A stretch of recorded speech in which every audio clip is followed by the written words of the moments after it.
इस कार्यक्रम के पुण्यार्चक हैं श्रीमती रेखा जैन, श्रीमती साधना जैन, श्रीमती ममता जैन, प्रसन्न कुमार जैन, श्रीमती समीक्षा जैन, प्रतीक जैन, साक्षी, प्राक्षी, प्रविष्टि, प्रज्ञान, अनविक जैन, नौहर कला परिवार, firm messrs Champalal Jain, messrs Kakkaki builders, messrs PK Jain, railway collectorate Lalitpur, Shri Virendra Jain, Sangeeta Jain, Akshat Jain, सेबी, अक्षता जैन एवं समस्त चूनावाला परिवार Lalitpur, Shri Keval Chand Jain, Rajesh Jain, advocate Nirmal Kumar Jain, civil engineer Parakh Jain, वास्तुविद एवं समस्त मिठिया परिवार कटरा बाजार ललितपुर।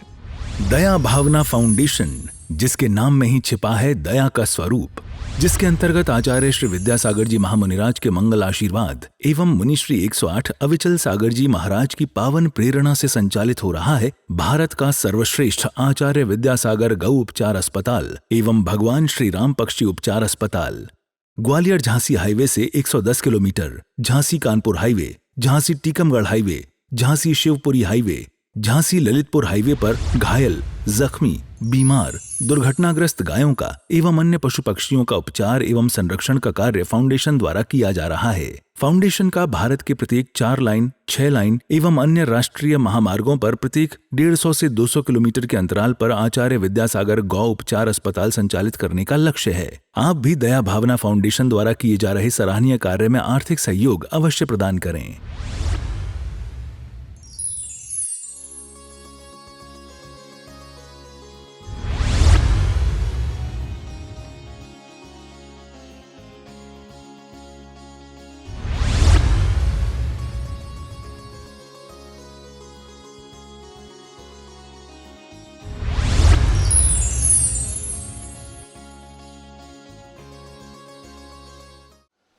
महापुरुष हमेशा ही अपने आसपास के जीवों के ऊपर दया और करुणा ही करते हैं, और जो सर्वज्ञ है उनकी तो जो अनंत करुणा है वो सारे सृष्टि के प्रत्येक चराचर जीव को वो पहले ही प्रदान कर चुके हैं। अब हमारे पास कहीं से भी कोई करुणा, कहीं से भी कोई कृपा, कहीं से भी कोई उपकार आना बाकी नहीं है। ये आपको मालूम होना चाहिए कि आपके ऊपर करुणा हो चुकी है, कृपा हो चुकी है। आपको जिनेंद्र भगवान के द्वारा आपके स्वयं के आत्मशक्ति को, आत्मतत्व को शुद्ध करने के लिए जिन जिन शब्दों का, जिस जिस मार्गदर्शन की आवश्यकता थी, वो सारा मार्गदर्शन, वो सारा मार्ग प्रशस्त करके जा चुके हैं। अब आपकी बात ही है अथवा आपकी बारी है कि आप उनकी उस जो करुणा दे चुके हैं, आप उसको स्वीकार करते हो क्या नहीं करते हो। वर्षा का काम होता है धरती पर जल वृष्टि करना, उसने वह जल वृष्टि कर चुका है। अब किसान का क्या कर्म होता है, सही समय पर खेत में पहुंच करके हल जोत करके अपनी जो सुरक्षित रखे हुए बीज है वह बीज वहाँ बो करके उसको अंकुरित करे, और सही समय पर वहाँ पहुंच करके अगर वह बीजारोपण करता है तभी उसकी जो फसल है वह लहराती है। इसी प्रकार अगर आपको आज भी लगता है कि नहीं मुझे प्रभु की कृपा की आवश्यकता है, तो यह आपका निरीह अज्ञान है। आप अभी अबोध बालक हो, आपको पता ही नहीं है कि जिनेंद्र भगवान अनंत जीवों पर पहले ही अपनी पूर्ण कृपा और दया दे चुके हैं, और उसी दया में से बहुत प्रकार की दया उन्होंने जगत के जीवों पर की है, और उसमें से जो सबसे पहला शब्द है वो है क्षमा। उन्होंने यह जो ज्ञान, जो हमें मार्गदर्शन दिया है कि हे संसारी जीव, आप अगर अपनी आत्मा का कल्याण करना चाहते हैं तो आप क्या कीजिए, क्षमा धारण कीजिए। क्षमा करना शब्द बोलना और क्षमा धारण करना शब्द बोलने में बहुत अंतर होता है। सबसे पहले हमें ये साधना करनी होती है कि हम स्वयं क्षमा का भाव धारण करें। धारण किए बिना आप कभी भी क्षमा प्रकट नहीं कर सकते।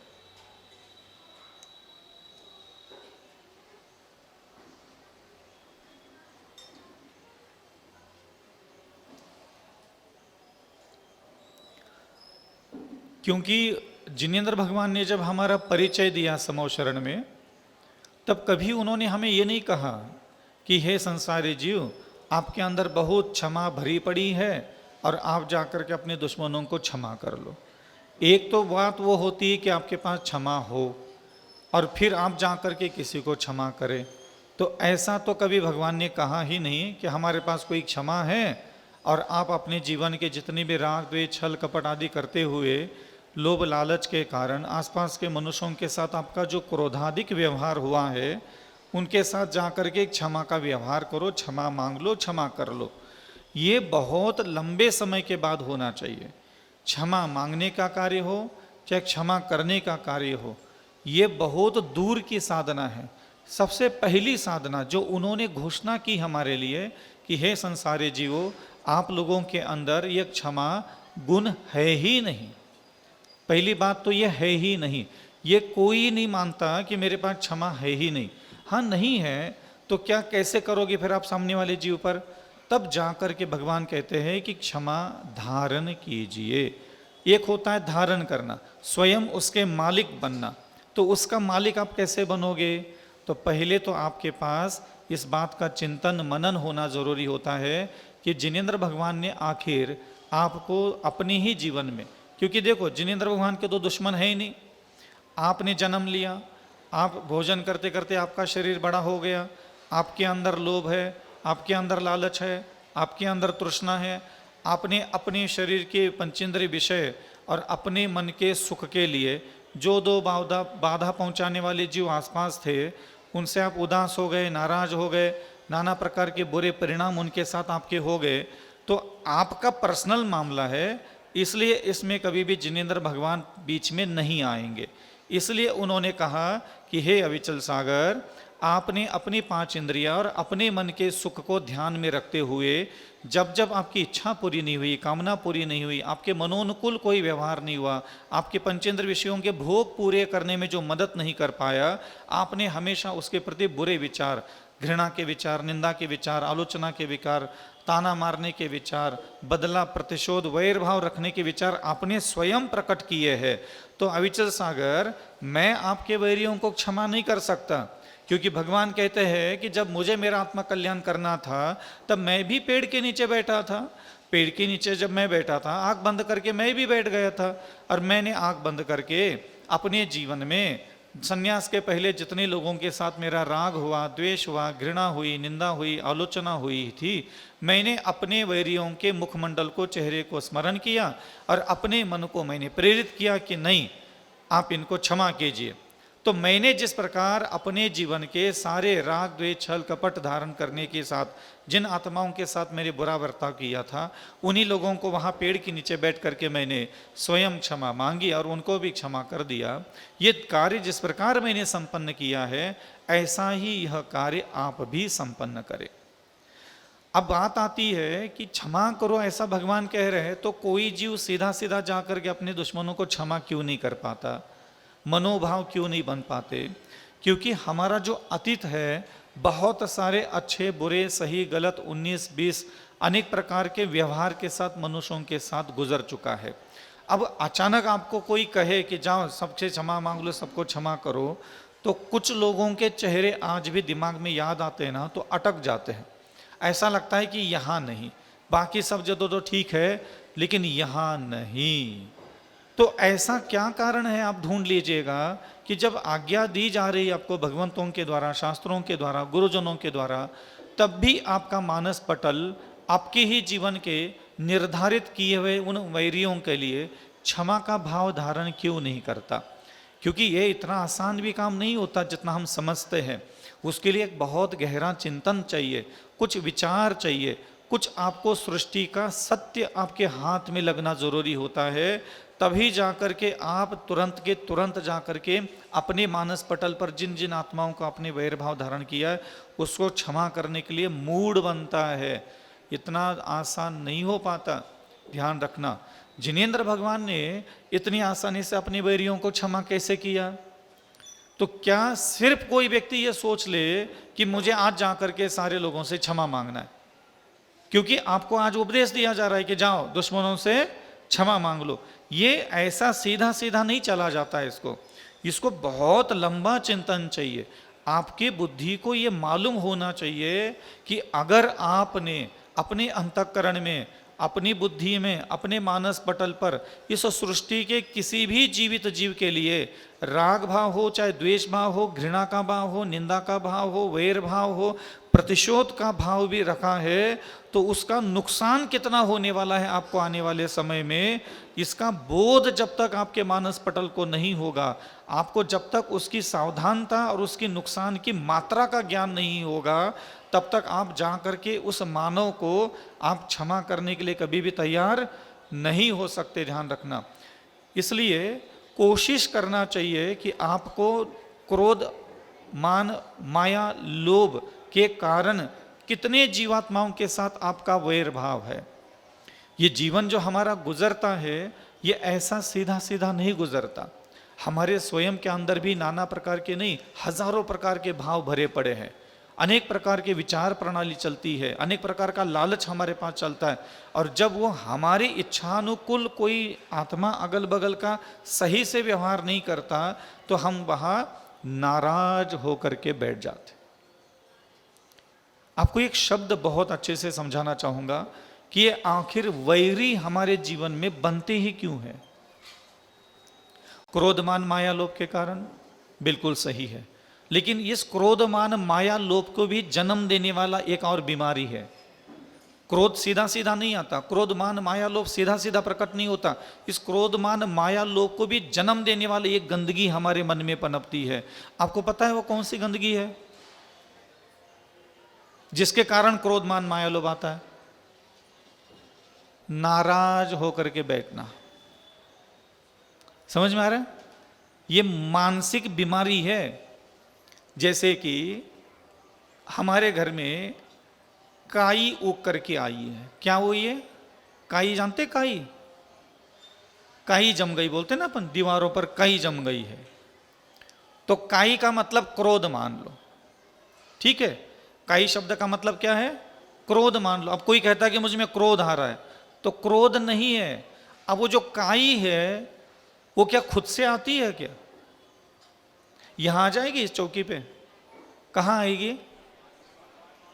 जहां नमी हो, जहां जल का स्राव निरंतर प्रवाहित हो रहा है, धीरे धीरे धीरे, स्पीड में हो तो नहीं आएगा, बिल्कुल धीरे से, मद्दा मद्दा झरना, बिल्कुल स्लो स्लो स्लो पानी जहां होता है, कम मात्रा में पानी का वेग जहां होता है, जहां पानी का वेग बढ़ गया वहां काई नहीं आएगी। जहां एक सुर ताल में और कम वेग में पता ही नहीं चलता कि वहां पानी बह रहा है कि नहीं बह रहा है, ऐसे पानी के स्थान पर ही काई अपना अस्तित्व जमा लेता है। तो कई लोगों का ऐसा लगता है कि गुरुदेव हमारे अंदर क्रोध बहुत आता है, तो क्रोध पर विजय कैसे प्राप्त करें? क्रोध कभी भी सीधा डायरेक्ट आता ही नहीं है, वो किसी और के गंदगी पर पनपता है। तो जैसे काई पानी के नमी पर पनपता है, ऐसे आपके मानस पटल पर एक बहुत बुरी आदत है। उस बुरी आदत के कारण ही क्रोध भी प्रकट होता है, मान भी प्रकट होता है, मायाचार भी प्रकट होता है, लोभ भी प्रकट होता है, द्वेष भी उसी के कारण प्रकट होता है। हम द्वेष छोड़ना चाहेंगे तो नहीं छोड़ पाएंगे। अगर जैसे किसी दीवार पर पानी बह रहा है धीरे धीरे धीरे, मध्यम मध्यम मध्यम मध्यम चाल से, और आप रोज जा करके वहां काई हटा रहे हो, वहां काई उत्पन्न होना कभी बंद होगा क्या? नहीं, काई तो आप हटा रहे हो, बहुत कोशिश कर रहे हो काई हटाने की, रोज वहां जाकर के ब्रश से घिसते रहते हो। तो रोज जाकर के वहां अगर आप ब्रश से घिसोगे भी तो आपको कालांतर में परिणाम वहां अच्छे नहीं मिलेंगे, पुनः वहां आपको काई जमी मिलेगी। और आपके मानस पटल पर जो बुरी आदत है नाराज होने की, आपको इस तरफ कभी ध्यान नहीं देते। आपको बात बात पे ना नाराज होने की आदत है। हर बात पे नाराज होना है। मतलब अभी आप यहाँ बैठे हो, अभी पीछे से कोई 2 बार टच कर ले, क्रोध बाद में आता है, पहले नाराजगी। समझ में आ रहा है? पहले नाराजगी प्रकट होती है। और आप पीछे मुड़ करके देख लो और पता चलो आपका पुत्र है, तो नाराज होना बंद, तो नाराज होना बंद तो क्रोध भी बंद। तो ये सिस्टम चलता है अपने मानस पटल पर। और दूसरा, हम खुद को हमेशा दुखी देखना चाहते हैं। आपको ऐसा लगता है कि आप सुखी होना चाहते हो, ये आपका वहम है। कोई भी व्यक्ति दुनिया का बस बोलता है, वो सोचता है कि मुझे क्या होना है, सुखी होना है। नहीं, आपको दुखी होना जितना पसंद है, आपको और कोई भी होना पसंद नहीं है। ये ध्यान रखना हमेशा। दुखी होकर के बैठने की आदत, ये मन की बीमारी है। तो पहली मन की बीमारी कौन सी बताई हमने? नाराज होने की आदत। अगर आपको मैं आज कहूं दिन भर आपको किसी से नाराज नहीं होना, चाहे कुछ भी हो, कुछ भी हो जाए, नाराज नहीं होना। आप बताइए, क्या वहां क्रोध आ रहा है? क्या वहां कोई दुश्मन बन गया? कहीं कोई अप्रीतिकर हो गया? किसी से कोई वैर भाव, किसी से कोई दुश्मनी, किसी से कोई घृणा का भाव, निंदा का भाव, आलोचना का भाव, ताना मारना, मुंह लटका के बैठना, कुछ हुआ? नाराज ही नहीं हो रहे।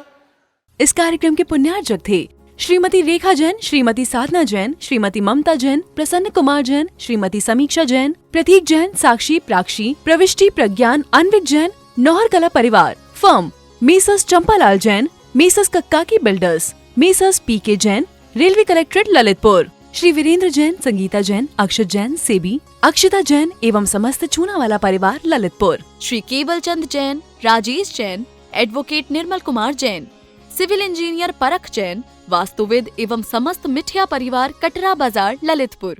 क्या आप वास्तुशास्त्र के अनुसार अपने घर का काम कराना चाहते हैं? तो आज ही जुड़ जाइए सिविल इंजीनियर परख जैन वास्तुविद से, जो अपने वास्तु ज्ञान से कराते हैं सारा काम। जैसे पुराने घर का वास्तु बिना तोड़ फोड़ कर सही किया जाता है, कॉलोनी का लेआउट प्लान, वास्तु की 16 दिशाओं के अनुसार घर की प्लानिंग, वास्तु के अनुसार 3D एलिवेशन। हमारे यहाँ सारे कार्य वास्तु की 16 दिशाओं और 32 प्रवेश द्वार को ध्यान में रखकर किए जाते हैं। स्थान महाकाली लाइन, कटरा बाजार, ललितपुर। तो देर किस बात की, हर वास्तु से जुड़ी समस्या का निदान करेंगे सिविल इंजीनियर परख जैन वास्तुवेद। संपर्क सूत्र 9630845139।